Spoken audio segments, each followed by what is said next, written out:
Bonjour à tous. Bienvenue au bulletin d'information à Top News. Au sommaire. 6 Iraniens tués dans le raid israélien sur le Golan syrien. L'armée libanaise et la FINUL renforcent leur patrouille à la frontière libano-israélienne. Sisi, combattre le terrorisme par un discours religieux renouvelé. Liste terroriste, la peine de l'Union européenne est immorale selon le Hamas. Voici les détails. 6 militaires iraniens ont été tués dans le raid israélien dimanche sur le Golan syrien, qui a également fait 6 morts parmi les membres du Hezbollah libanais, a affirmé lundi à l'AFP une source proche du Hezbollah. Le raid israélien a tué en plus des 6 membres du Hezbollah 6 militaires iraniens dont des officiers. Tous étaient dans un convoi de 3 voitures, a affirmé cette source sous couvert de l'anonymat. Le ministre iranien des Affaires étrangères Mohammad Javad Zarif a condamné vivement le raid d'hélicoptères israéliens sur le plateau syrien du Golan dans la province syrienne de Quneitra. Cité par des médias iraniens, M. Zarif a déclaré que l'existence de l'entité israélienne se base sur la création des crises, de la tension et des troubles dans la région. D'autre part, le département médiatique au ministère a fait savoir que cet acte lâche terroriste démontre la guerre contre la Syrie, exprimant sa sympathie et ses condoléances aux familles des martyrs. Rappelons qu'un raid d'hélicoptères israéliens a tiré hier après-midi 2 missiles dans le village de Mazarat al-Hama à Quneitra, causant 6 martyrs et un enfant grièvement blessé.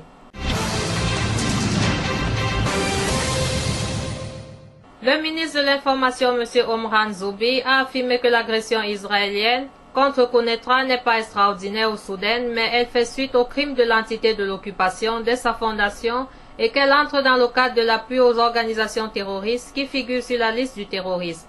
Dans une interview accordée à la chaîne Al-Manar, M. Zoubi a indiqué que l'entité de l'occupation israélienne se conduit d'une façon claire et déclarée via l'appui direct aux organisations terroristes armées, surtout au Front Al-Nosra, qui est inscrit sur les listes des Nations Unies en tant qu'organisation terroriste, ce qui dévoile la complicité israélienne avec les groupes terroristes en Syrie, a-t-il indiqué.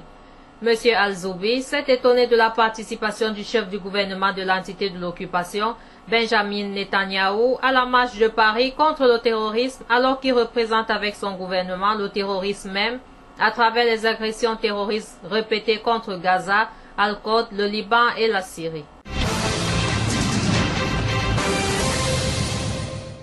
Liban. 6 combattants du Hezbollah ont été tués hier par un raid d'hélicoptères israéliens sur le plateau syrien du Golan, dans la province syrienne de Quneitra. Hier soir, le Hezbollah fait part du décès de 6 de ses combattants. Le commandant militaire Mohammad Issa, un des responsables du dossier Irak-Syrie, selon l'AFP, né en 1972, marié et père de 4 enfants. Jihad Imad Moghiniye, l'un des fils de l'ancien commandant militaire du Hezbollah, assassiné en 2008 à Damas. Né en 1989, célibataire. Abbas Ibrahim Ijazi, né en 1979, marié et père de 4 enfants. Mohammad Ali Hassan Abou Al-Hassan, né en 1985, célibataire. Ghazi Ali Dawi, né en 1988, marié et père d'un enfant. Ali Hassan Ibrahim, né en 1993, célibataire.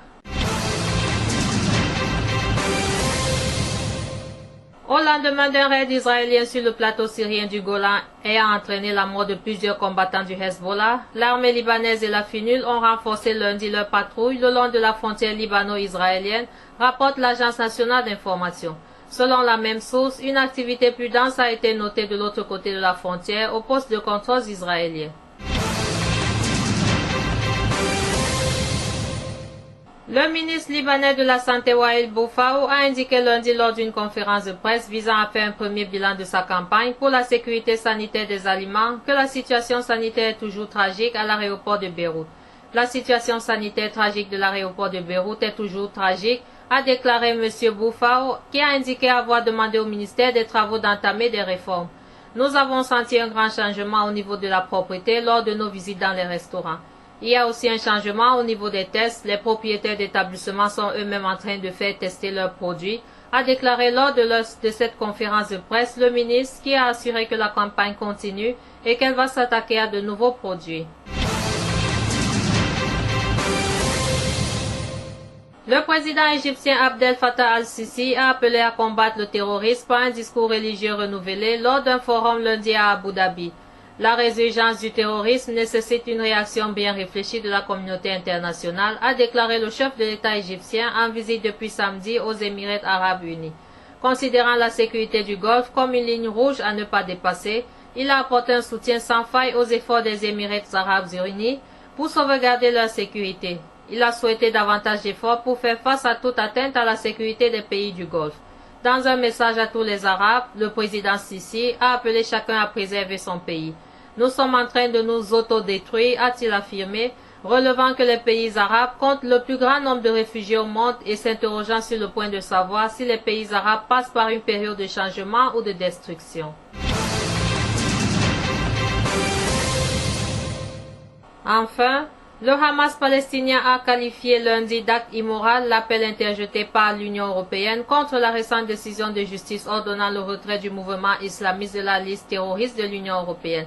L'obstination de l'Union européenne à vouloir inscrire le Hamas sur la liste des organisations terroristes est un acte immoral qui reflète la partialité de l'Union européenne dans son ensemble en faveur de l'occupant israélien et qui offre à ce dernier une couverture pour ses crimes contre le peuple palestinien, a dit à l'AFP Sami Abu Zouri, porte-parole du Hamas à Gaza. L'Union européenne a annoncé lundi avoir interjeté appel de l'annulation par la justice européenne le 17 décembre pour vice de procédure de l'inscription du mouvement palestinien sur la liste noire de l'Union européenne. Merci à vous qui nous suivez de Beyrouth et partout ailleurs. Bulletin présenté par Anna et Kame.